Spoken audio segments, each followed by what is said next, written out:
All right, folks, we're back. Peter Smith and myself, Jimmy DeGroot, and we're just going to help you with a couple holiday tips to get through this season profitably, peacefully, happily, and sell a bunch of stuff. And so, Peter, why don't you hit the next tip for us? Yeah, I mean, I find this whole thing very strange to me that we're both wearing the same clothes. And I'm going to tell you, I didn't sleep in mine. I went home, I took it off, I showered. Anyway, refresh. So my next tip is going to be get the product on the customer. Get the product on the customer. What happens when we ask a customer to try product on is that the brain acts as though it owns it. This is mine. I'm not going to give it up. And it makes it very, very difficult for that customer to give it back. Obviously, it's conceivable that they can do it. They very often do it. But it's all about taking little baby steps. And one of the most important baby steps you can take is to get the customer to try on product. Earrings, bracelets, rings, necklaces, whatever it might be. Because again, their brain will say, hey, this is mine. And it won't want to give it up. So get the product on the customer. So my next suggestion is get those people in now. The thing that I dread most about the holidays is sitting around on December 11th or 9th and say, when does the big rush start? And you and I both know that that rush is starting later and later.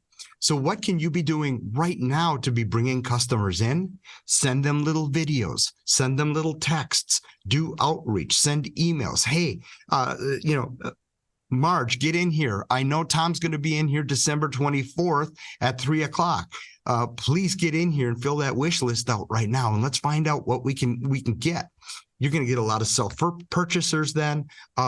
It's a lot of the, hey, honey, here's what you bought me for Christmas kind of things. And that's kind of cool.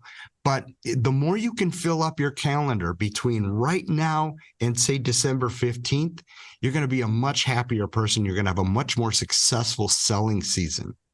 And you're also going to have that time to take with people to show add-ons and not rush to the customer or not rush to the register so quickly. So get yourself busy right now. If you're not busy, get busy bringing people in, inviting them in a friendly manner. Don't expect your postcard to do it. Don't expect your men's and ladies in your open house nights to do it. Do that individual outreach and fill your calendar right now. If you're a salesperson and you believe that outreach is an imposition on the customer, then you're not going to be very good at this. If you believe as a salesperson that reaching out to customers is all about you and not about them, you're not going to be very comfortable doing this. If, as should be the case, you understand that in doing that outreach, it's actually helping the customer because they're sitting there thinking, what the heck am I going to get this year, right? Unlike the COVID economy, everything is open. There's any number of places they can go to spend. We have to give them a reason to want to come into jewelry stores and spend. So by adopting the attitude that I'm actually helping the customer with my outreach, and again, what they do now is it's accelerated this time of year, of course, right? So what you do now is going to help you tomorrow or next week or 10 days from now. If you don't do that work, you're standing there waiting for your share of walk-ins. Not a great strategy for top salespeople. And that used to be the mode. That used to work just fine in 1996, right? But we got to be different now because I don't know, Jimmy. I'm not old enough to remember 1996. I am. That's when I got in the jewelry business, as a matter of fact. All right. What's your next one? Or did you just No, I think I would just sort of add it in on yours. What I would say, which is connected to a lot of what we're talking about now, is expect to close the sale. Every interaction that you have now, I mean, I would argue that it should be the case all of the time, but every interaction that you have now, you should expect to close the sale, right? Now, what we know is that about 50% of the time the customers ask for the sale. And what we know is about 70% of the time when the customer are asked, they actually agree to make a purchase. So we have that massive gap between the amount of times people ask for the sale and the amount of times the customer is willing to say, yes, that's exactly what I want, and to actually make the purchase. So again, if you're coming into this time of year and you don't fundamentally understand that the interaction ought to end with purchases, Mhm. then there's probably some land I can sell you someplace. But we don't have time to talk about that now. North Dakota. Okay, so we have to amp up our communication this time of year. And so what's really important is our 10-minute huddles or our morning huddles before the store opens. Who's coming in today? What's going on? What's the shop working on? What big deliveries do we have? And who's going to lunch when? When are we going to doctor visits? Who's going to the kids' Christmas concert when? And so it's very important to have that. And the next follow-up with that is floor awareness. We have to be there for each other to have incredible floor awareness, not only from a security standpoint, okay, because that's huge.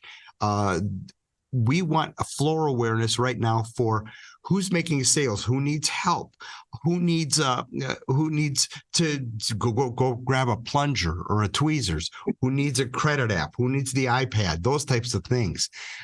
So don't let people necessarily be out on the floor as an island unto themselves. If they're out there with a customer, be around the area, offer to clean jewelry, offer to bring a beverage, those types of things. And you're there for each other. So why is that important? Because if Sally's trying to sell to Mark and Mark's not buying, she may need somebody to turn it over to. So you're there. You need to come there and be that assistant for her for turnovers. It's so huge. Or even team selling. Sometimes Sally will say, "Hey, what do you think of this? Do you think Tina will love this?" And then you just say, "Absolutely." And so that group selling stuff is so important this time of year. Huge floor awareness for security and for customer support and to close sales. Really. Yeah. I'm a little bit concerned about that plunger, though. What the hell? What the hell? The diamond plunger. The diamond plunger. Because we don't show loose diamonds and tweezers. I thought it was because they don't get out for lunch and all this stuff has been brought in, and some of it's better than others, and so we better have a plunger. So throw me way the heck off there, Jimmy. I just know showing diamonds and loose diamonds and tweezers results in two people on the floor with their hands and knees on the floor. Yeah. Which, by the way, can be a good opportunity to build rapport. Hey, how'd you get down here? The next thing I would talk about is to bring your best self to work.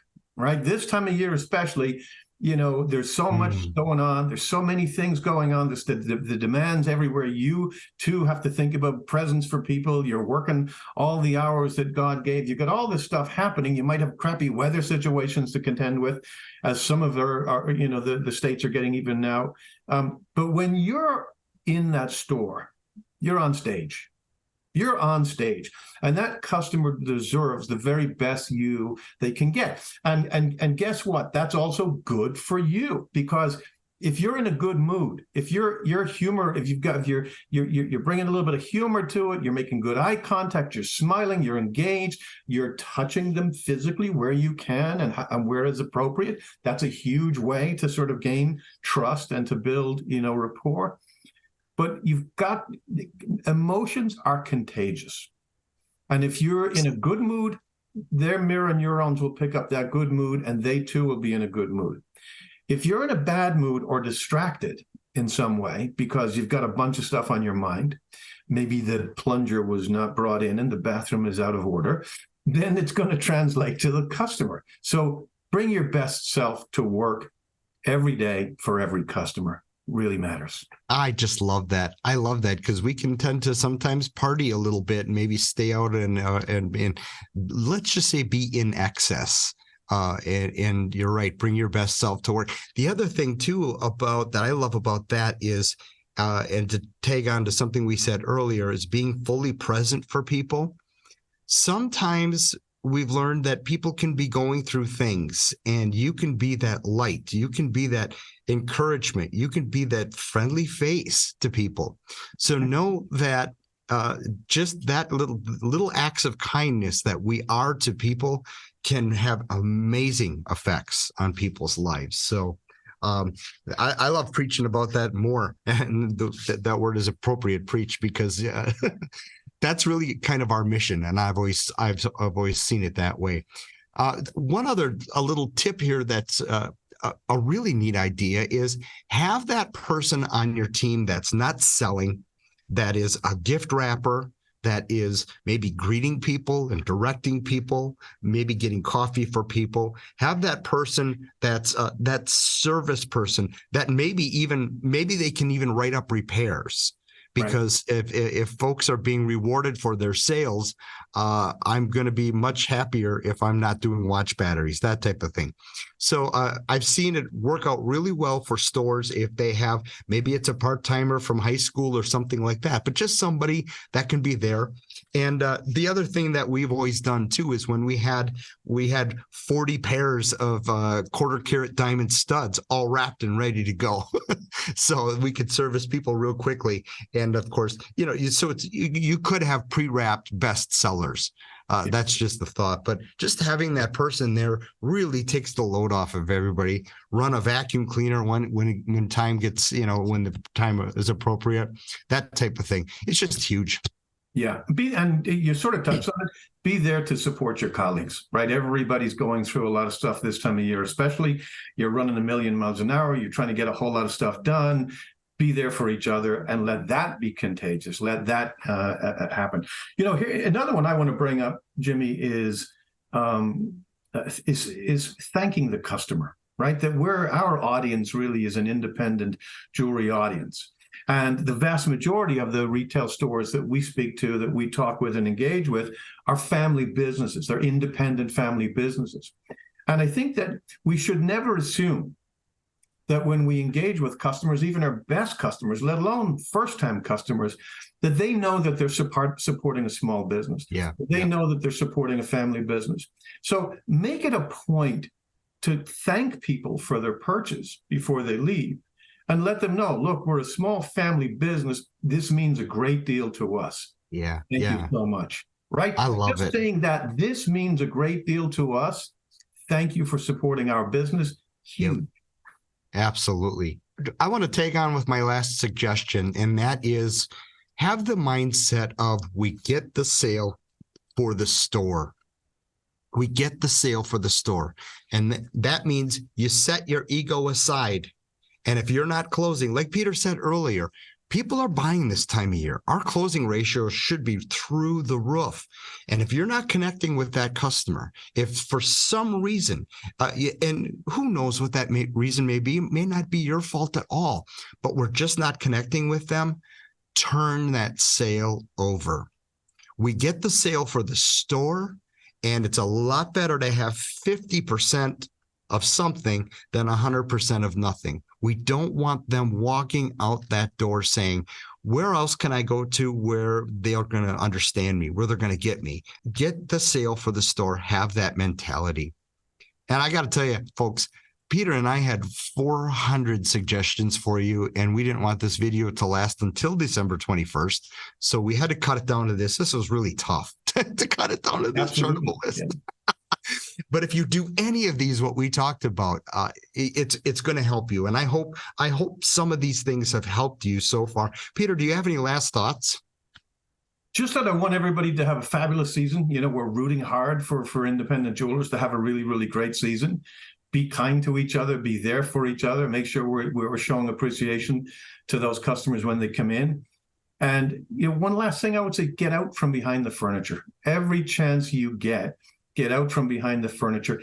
When we talk about what is the appropriate breeding and making sure that we can connect with everybody in eye contact, all of that really matters. But the best thing to do is to just simply say good morning or welcome, and to do it with open body language facing the customer instead of being behind the case, if you can do that, right? If you're finishing up with somebody else, we understand it might not be possible, but every chance you can, get out from behind the cases. Absolutely. I love it. Let's open a store together. No. Okay. It's too hard. I can't do that. It's too difficult. It's so true. Peter says it's too hard. I admire every one of you for being out there doing this. I've done it for 20 some years, and now it's our goal to help you every way in that fight. So congratulations to you. You guys are incredible. Go out and have an amazing season, and Merry Christmas. And we'll be back with the Business of Jewelry podcast in January. Before you know, Merry Christmas and happy holidays, and be great. Bye.